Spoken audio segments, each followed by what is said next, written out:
Faccio una brevissima introduzione perché penso che non siate venuti ad ascoltare le cose che dirò io, ma soprattutto le cose che diranno i nostri relatori. Buonasera a tutti.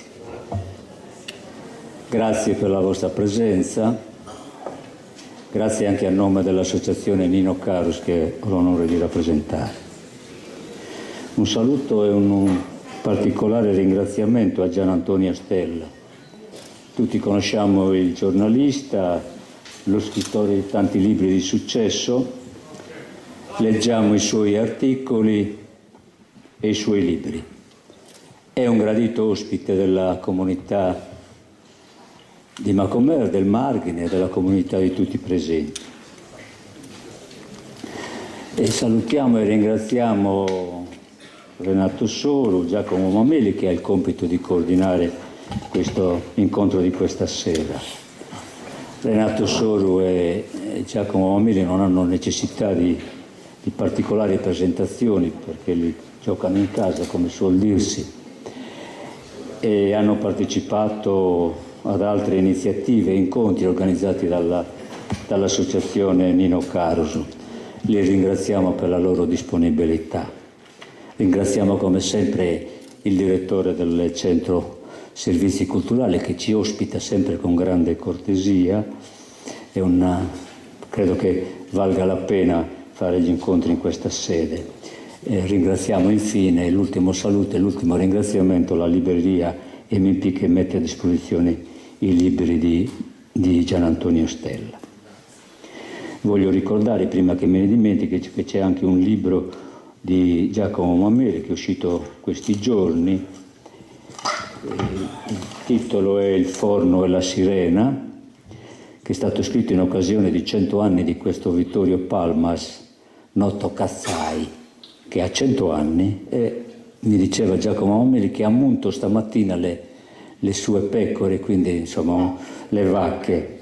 È stato nel campo di concentramento di Bergen-Belsen, che è il campo di concentramento dove è stata Anna Frank.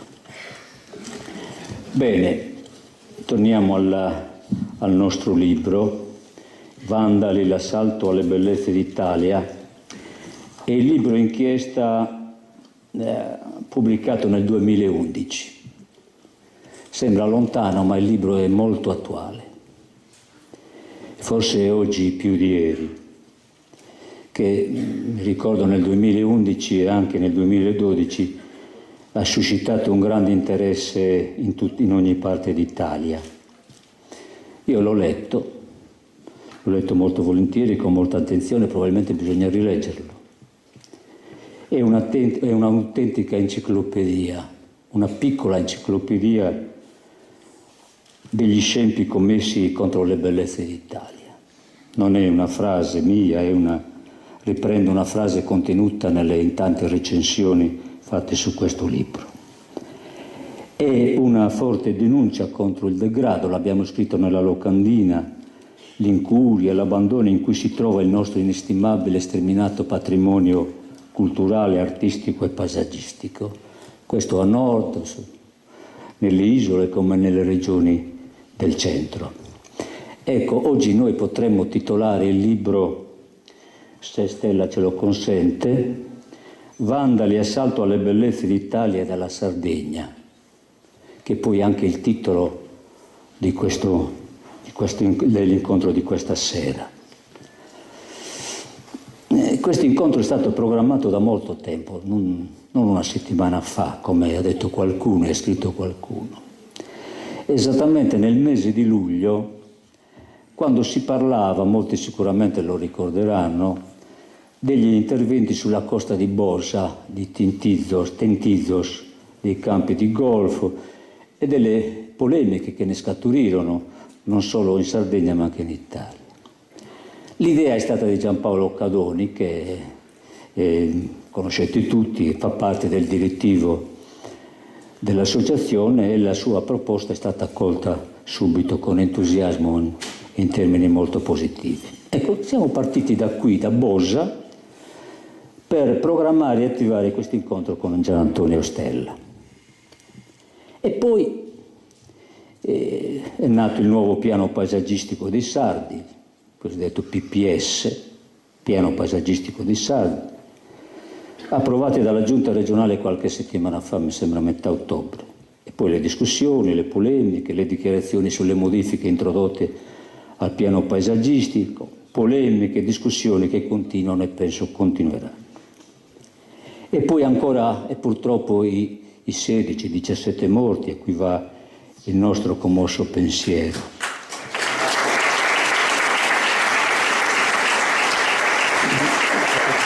L'alluvione, la distruzione dei nostri territori, disastri, una catastrofe annunciata, l'ha definita qualcuno.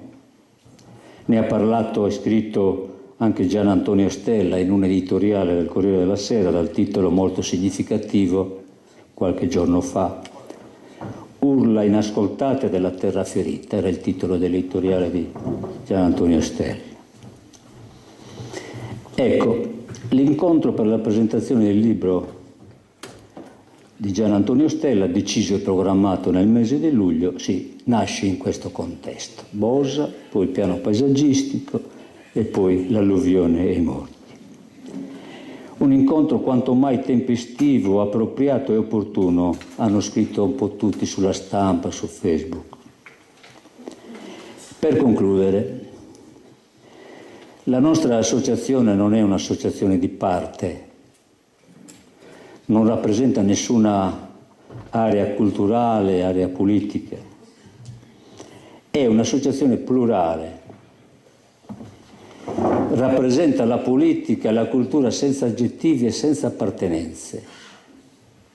Vuole rappresentare, questo sì, la buona politica e la buona cultura. Un'associazione plurale, come dicevo e concludo, che crea le occasioni per discutere, per stimolare il confronto sui problemi reali del territorio, del paese, per individuare le soluzioni a questi problemi, per favorire la partecipazione e per creare più conoscenza, per conoscere i problemi. In altre parole, la nostra associazione vuole rafforzare la democrazia o il senso di comunità di cui abbiamo bisogno. Quindi più partecipazione, più conoscenza, più democrazia, più comunità. Questi sono i tasselli del nostro percorso culturale che abbiamo in questi anni seguito. Io finisco qui e vi ringrazio. Passo adesso il testimone o il microfono a Giacomo Mammeli, che deve coordinare, oppure a Gian Antonio Stella. Va bene. Grazie. Grazie. Grazie dottor Mura.